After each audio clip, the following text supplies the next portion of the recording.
Hello, bachcho. Let's look at the questions. Select the correct statements from the following regarding the cell membrane. Option A, Fluid-Mosaic model of the cell membrane was proposed by Singer and Nicholson. Option B, sodium and potassium ions move across the cell membrane by passive transport. Option C, proteins make up to 60 to 70% of the cell membrane. And option D, lipids are arranged in a bilayer with polar heads towards the inner part. यहाँ पर हम की concept use करेंगे वो होगा हमारा fluid mosaic model. तो ये फ्लूइड मोज़ैक मॉडल का काम क्या है? ये एक्सप्लेन करेगा वेरियस ऑब्जर्वेशंस किसके रिगार्डिंग द सेल मेम्ब्रेन और the functional structures of the functional cell membrane.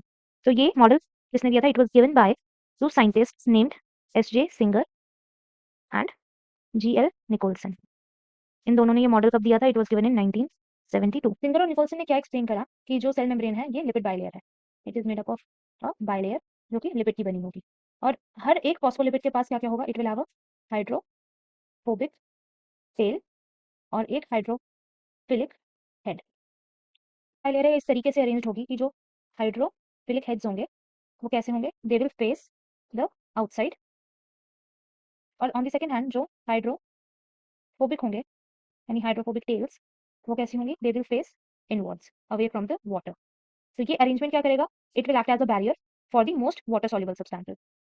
तो ये जो लिपिड बाइलेयर है इसमें सिर्फ लिपिड बाइलेयर या फॉस्फोलिपिड के अलावा और भी प्रेजेंट होंगे जैसे कि प्रोटीन्स एंड कार्बोहाइड्रेट्स। ये दोनों प्रेजेंट होंगे embedded in the lipid bilayer.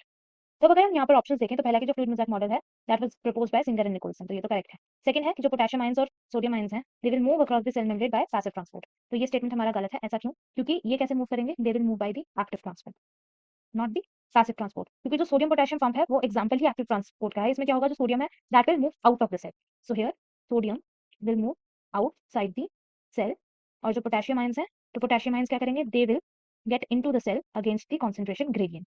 तो ये करने के लिए दे विल रिक्वायर एनर्जी और ये एनर्जी किस फॉर्म में होगी? It will be in the form of ATP. तो जिस प्रोसेस में एनर्जी इन्वॉल्व होगी तो वो एक्टिव ट्रांसपोर्ट होगा। Next, protein make up to 60 to 70% of the cell membrane. This is incorrect.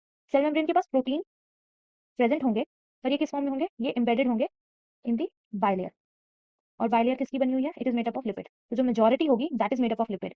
Proteins का कितना होगा? It will be around 30 to 40%। Last है कि जो लिपिड्स हैं they are arranged in a bilayer, ये तो करेक्ट है, with polar heads towards the inner part. ये स्टेटमेंट इनकरेक्ट हो जाएगी क्योंकि जो पोलर हेड्स होते हैं these are the hydrophilic heads, तो मतलब ये वाटर लविंग होंगे और ये कहाँ प्रेजेंट होंगे? These are present towards the aqueous environment